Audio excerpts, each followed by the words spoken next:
दोस्तों, जैसे कि हमारा चैप्टर 3 मैट्रिसेस चल रहा था तो हमने इसकी एक्सरसाइज 3.2 पूरी कर ली थी। आज हम देखेंगे कि ट्रांसपोज ऑफ मैट्रिसेस क्या होता है, स्क्यू सिमेट्रिक मैट्रिसेस क्या होती है, सिमेट्रिक मैट्रिक्स क्या होती है और इनके बीच में कुछ रिलेशंस है वो भी देखेंगे। तो सबसे पहले ट्रांसपोज ऑफ मैट्रिक्स ये क्या होता है। It is transpose of matrix होता है, it is obtained by interchanging the rows and columns of matrix. मतलब कोई भी मैट्रिक्स है उसके रोज और कॉलम्स को इंटरचेंज करने पे ट्रांसपोज ऑफ मैट्रिक्स हमें मिलती है। मतलब जो उसकी रोज है उनको कॉलम, जो इनके रोज है उनको कॉलम में लिख दिया जाए और जो उनके कॉलम्स है उनको रोज में लिख दिया जाए। जैसे कि हम एक एग्जांपल देख लेते हैं इसका। एग्जांपल 1 2 3 4, ये है मान लीजिए कोई भी मैट्रिक्स।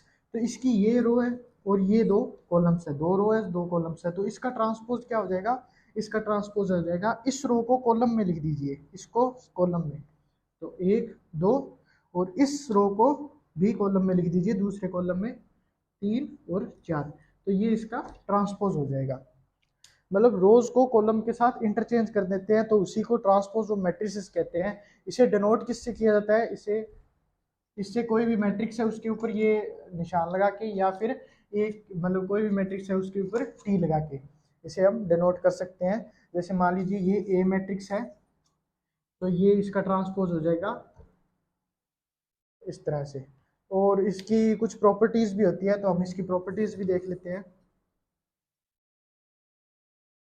इसकी सबसे पहली प्रॉपर्टी होती है ए ट्रांसपोज होता है जिसका उसका ट्रांसपोज ए के बराबर होता है।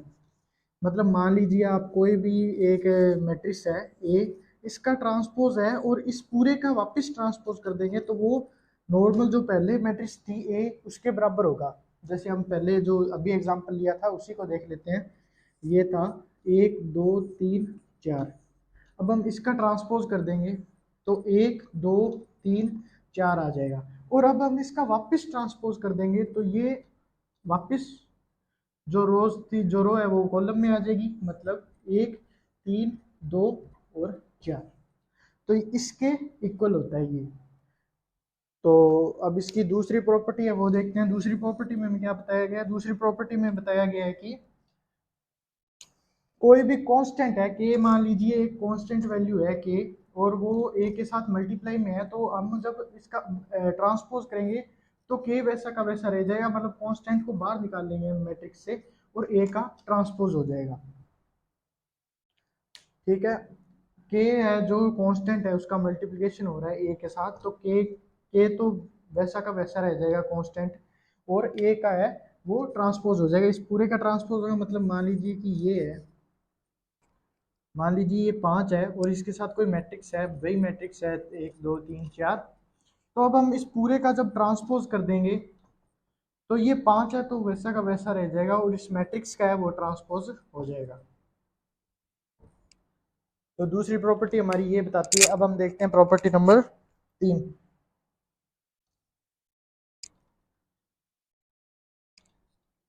तो प्रॉपर्टी नंबर 3 है वो है ए प्लस बी का ट्रांसपोज क्या होता है।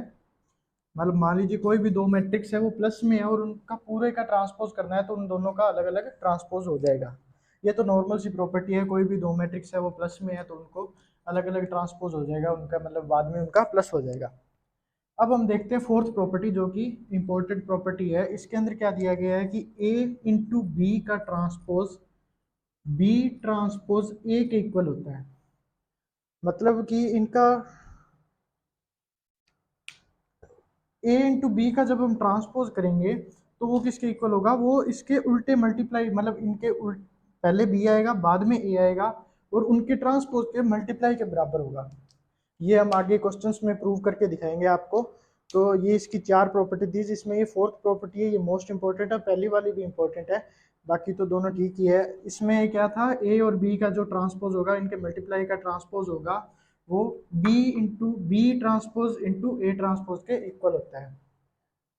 तो ये था ट्रांसपोज मैट्रिक्स। अब हम देखेंगे सिमेट्रिक मैट्रिक्स क्या होती है। तो अब हम देखेंगे कि सिमेट्रिक मैट्रिक्स और जो स्क्यू सिमेट्रिक मैट्रिक्स है वो क्या होती है। तो सबसे पहले हम देखते हैं symmetric matrix. It is a square matrix in which A transpose is equals to A. मतलब कि ये एक स्क्वायर मैट्रिक्स होती है, सबसे पहले तो सिमेट्रिक मैट्रिक्स होती है, वो स्क्यू सिमेट्रिक होती है, वो भी एक स्क्वायर मैट्रिक्स होती है। तो उनके बीच में क्या है कि अगर सिमेट्रिक मैट्रिक्स है तो उसमें ए का ट्रांसपोज है वो ए के इक्वल होता है, और स्क्यू सिमेट्रिक मैट्रिक्स में ए का ट्रांसपोज है वो नेगेटिव माइनस ए के इक्वल होता है। मान लीजिए कोई भी जो है एक मैट्रिक्स है,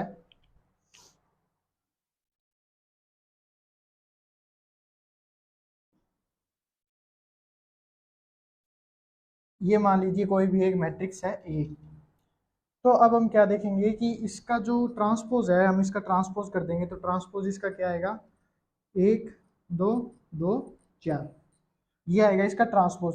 तो ये जो इसका ट्रांसपोज आ रहा है ए ट्रांसपोज, वो ए के इक्वल है, ये दोनों इक्वल है, तो ये एक सिमेट्रिक मैट्रिक्स है। यही होती है सिमेट्रिक मैट्रिक्स की इसका ए का ट्रांसपोज ए के इक्वल होता है। और हम देखते हैं कि स्क्यू सिमेट्रिक क्या होती है, तो स्क्यू सिमेट्रिक हम देख लेते हैं।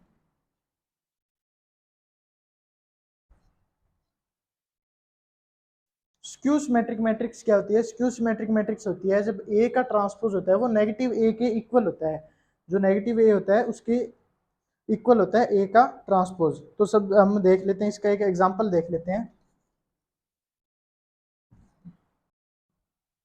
0 E F minus E minus F 0 जी माइनस जी 0, ये एक एग्जांपल है। तो अब हम इसका ट्रांसपोज करेंगे, तो इसका ट्रांसपोज करेंगे तो हमारे पास क्या आ जाएगा, 0 माइनस ई माइनस एफ और ई 0 माइनस जी एफ माइनस जी और 0। तो ये हमारा जो आ गया आंसर आ गया इसका, जो कि इसका ट्रांसपोज है। तो इसमें देख लेते हैं हम इसका कि ये इसके बिल्कुल नेगेटिव है, कि मान लीजिए इसमें हम अगर -1 का मल्टीप्लाई कर दें तो यही आएगी सेम टू सेम। तो इस कहने का मतलब ये है कि जो स्क्यू सिमेट्रिक होती है उसके अंदर ए का ट्रांसपोज होता है वो नेगेटिव ए के बराबर होता है। तो ये होती है दोनों स्क्यू सिमेट्रिक और सिमेट्रिक मैट्रिक्स। अब हम इसकी थ्योरम्स देखते हैं, दो इसमें थ्योरम दी गई है। तो सबसे पहली थ्योरम है वो है, उसके अंदर क्या है कि ए प्लस ए का transpose is equals to symmetric matrix.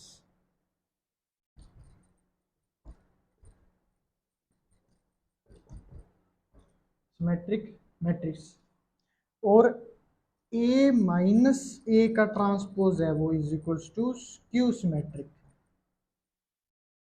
Skew symmetric matrix आएगा, मतलब कि ए के अंदर जब उसके ट्रांसपोज को ऐड कर देंगे तो आंसर में हमेशा सिमेट्रिक मैट्रिक्स ही आएगी, और ए के अंदर जब ए से उसके ट्रांसपोज को माइनस करेंगे तो हमेशा स्क्यू सिमेट्रिक मैट्रिक्स ही आएगी। ये तो इसकी थ्योरम पहली थ्योरम है। अब इसकी दूसरी थ्योरम देखते हैं। दूसरी थ्योरम ये है कि किसी भी स्क्यू सिमेट्रिक और सिमेट्रिक मैट्रिक्स के सम को हम कैसे शो कर सकते हैं, वो दिया गया है इसमें। इसमें दिया गया है कि ए कोई भी मैट्रिक्स है उसके बराबर हम हाफ ए प्लस ए का ट्रांसपोज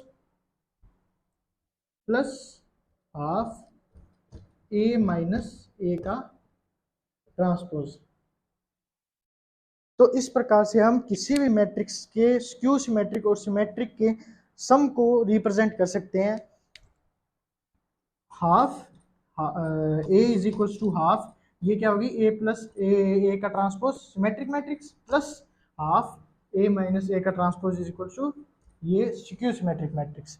तो हम इन दोनों मैट्रिक्स के सम को इस प्रकार से रिप्रेजेंट कर सकते हैं। तो ये हमारी दो थ्योरम्स थी जो हमने देख ली है। अब हम इसके जो क्वेश्चन आंसर्स है 3.3 के मेन इसमें यही था, ट्रांसपोज मैट्रिक्स और सिमेट्रिक मैट्रिक्स और स्क्यू सिमेट्रिक मैट्रिक्स और इनके रिलेशंस। अब हम इसकी जो एक्सरसाइज 3.3 है वो कल की वीडियो में देखेंगे। थैंक्स।